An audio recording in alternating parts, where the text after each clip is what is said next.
భగవద్గీత జ్ఞానకర్మ సన్యాసయోగం అధ్యాయం 4 శ్లోకం 35 శ్లోకం యజ్ఞాత్వా న పునర్మోహమేవం యాస్యసి పాండవ ఏన భూతాన్యశేషేణ ద్రక్ష్యస్యాత్మన్యత్వో మయి.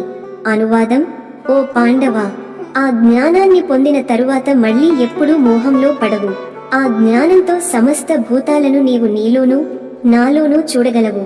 వివరణ: ఇక్కడ శ్రీకృష్ణుడు నిజమైన జ్ఞాన ఫలితాన్ని చెబుతున్నారు. ఆధ్యాత్మిక జ్ఞానం పొందినవాడు మోహం, అజ్ఞానం, భ్రమ నుండి విముక్తి పొందుతాడు. ప్రతి జీవిలో, ప్రతి వస్తువులో దైవత్వాన్ని చూసే దృష్టి కలుగుతుంది. అప్పుడు ద్వేషం, లోభం, అసూయ లాంటి బంధనలు తొలగిపోతాయి. తాత్విక సందేశం: నిజమైన జ్ఞానం మన దృష్టిని మారుస్తుంది.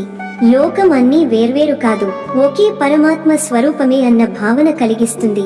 ఈ జ్ఞానం వచ్చినప్పుడు మనసు శాంతిస్తుంది, మానవతా దృష్టి పెరుగుతుంది.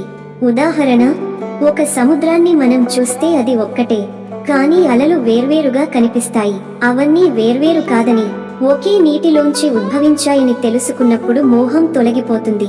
అలాగే ప్రతి జీవి వేర్వేరుగా కనిపించినా సత్య జ్ఞానం కలిగినవాడు అందరిలోనూ ఒకే దైవ స్వరూపాన్ని చూస్తాడు. ఎండ్ నోట్: జ్ఞానం పొందినవాడు ప్రపంచాన్ని వేర్వేరుగా కాక ఒకే పరమాత్మ స్వరూపంగా చూస్తాడు. ఇదే మోహ విముక్తి. ఇదే నిజమైన ఆధ్యాత్మిక దృష్టి. శాంతి శాంతి శాంతి.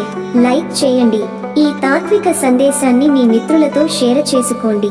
తదుపరి శ్లోకానికి ఛానల్ సబ్స్క్రైబ్ చేయండి. ధన్యవాదములు. జై శ్రీకృష్ణ.